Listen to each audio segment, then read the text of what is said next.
8 minutes et 45 secondes. C'est le temps que je mettrais pour arriver à l'école s'il n'y avait pas toutes ces voitures. Non, en fait, c'est surtout le temps que je mettrais si je passais pas chaque matin par le Vieux-Lille.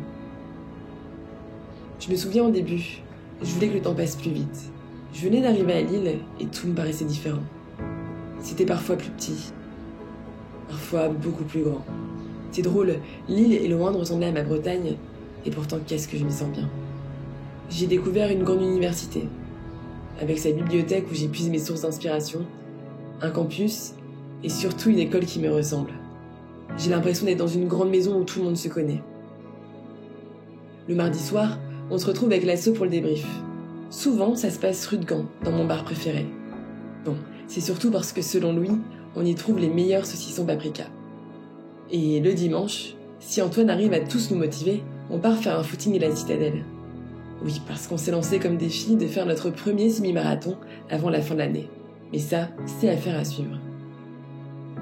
Et comme chaque matin, c'est la course. Comme s'il fallait être le premier arrivé pour avoir la meilleure place. C'est sûrement parce que le cours de marketing le lundi matin, c'est celui que tout le monde préfère. Il y a aussi toutes ces matières qu'on découvre, management, digital, fiscalité. On apprend à s'adapter et au fur et à mesure, on trouve notre voie. Ce pourquoi on est vraiment fait.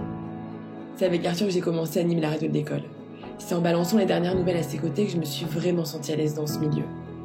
Alors, je me suis imaginé l'adrénaline qu'on pouvait ressentir en montant sur scène.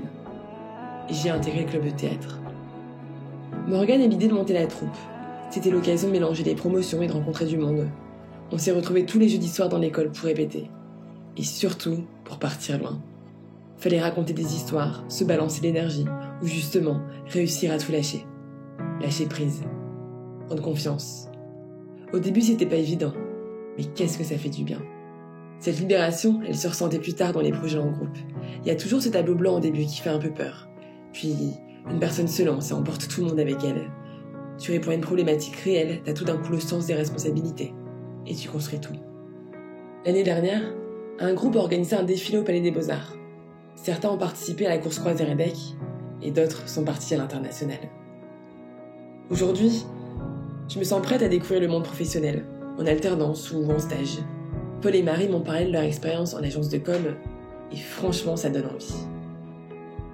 Se révéler, c'est un peu ce que l'école nous permet de faire finalement. Tu te sens comme dans un cocon, accompagné par des professionnels. Tu peux essayer plusieurs fois, recommencer, et même te tromper. Alors automatiquement, tu te lances. Tu choisis ton équipe, rassemble les meilleures idées, et surtout, le projet qui t'anime le plus. Car c'est à ce moment-là que tu prends du plaisir. Quand tu choisis ce qui te correspond, ce qui te fait vibrer. On a tous besoin de s'investir, de s'engager, de mobiliser notre énergie et d'être heureux. Mais comment tu fais pour être heureux si tu sais pas qui tu es? Alors voilà, c'est par là que tout commence. Dis-moi qui tu es. Dis-moi où tu veux aller. À quoi tu penses le soir dans ton lit? Quelle est la dernière vidéo qui t'a fait rire sur Facebook? Quel mot t'a fait le plus d'effet? On rêve tous d'être libres, de partir à l'autre bout du monde, de se lancer, comme si on n'avait besoin de personne. On se sent juste prêt à créer un impact dans le monde, prêt à donner un sens à sa vie. Mais dis-moi, quel sens tu veux donner à ta vie? Et demain, tu fais quoi?